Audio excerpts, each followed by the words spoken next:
भारत में जन्म लेने वालों को सुभाष चंद्र बोस, विवेकानंद, ऋषि मुनि, महात्मा उनका पाठ नहीं पढ़ाते, सरदार भगत सिंह का पाठ नहीं पढ़ाते, अशफाक उल्लाह खां का पाठ नहीं पढ़ाते, वो बाबर, औरंगजेब और तैमूर लंग का पाठ पढ़ाते हैं। भारत की भूमि भारत की है, ना इधर की है ना उधर की है। भारत की भूमि पे भारत का अधिकार है। कभी कभी उनमें बाबर की आत्मा घुस आती है, कभी उनमें जिन्ना का जिन प्रकट हो जाता है।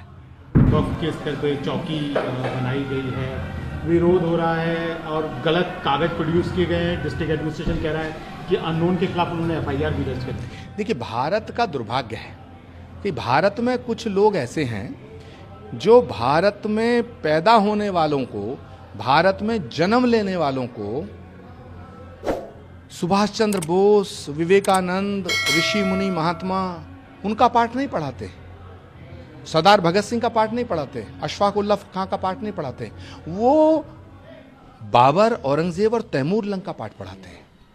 तो भारत में जो पैदा हुआ है वो भारतीय है। भारत में जो पैदा हुआ वो हमारा वंशज है। जो भारत में पैदा हुआ वो बाबर का वंशज नहीं है, वो तैमूर लंग का वंशज नहीं है, वो औरंगजेब का वंशज नहीं है। तो भारत की भूमि भारत की है, ना इधर की है ना उधर की है। भारत की भूमि पे भारत का अधिकार है। ये जो बोर्ड बने हुए हैं, ये जो बोर्ड सोर्ड, ये जितने भी सैन बोर्ड, साइन बोर्ड, दुकान के बोर्ड, ये दुकानें हैं, ये बंद होनी चाहिए। और भारत की भूमि पे भारत का अधिकार था, भारत का अधिकार रहना चाहिए।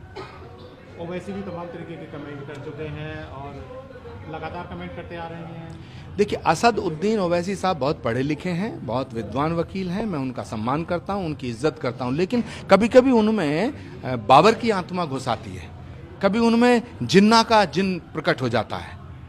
तो अगर ओवैसी साहब को भारत में राजनीति करनी है, भारत में रहना है, ये फैसला ओवैसी साहब को करना है कि वो भारत में रहना चाहते हैं या तालिबान जाना चाहते हैं।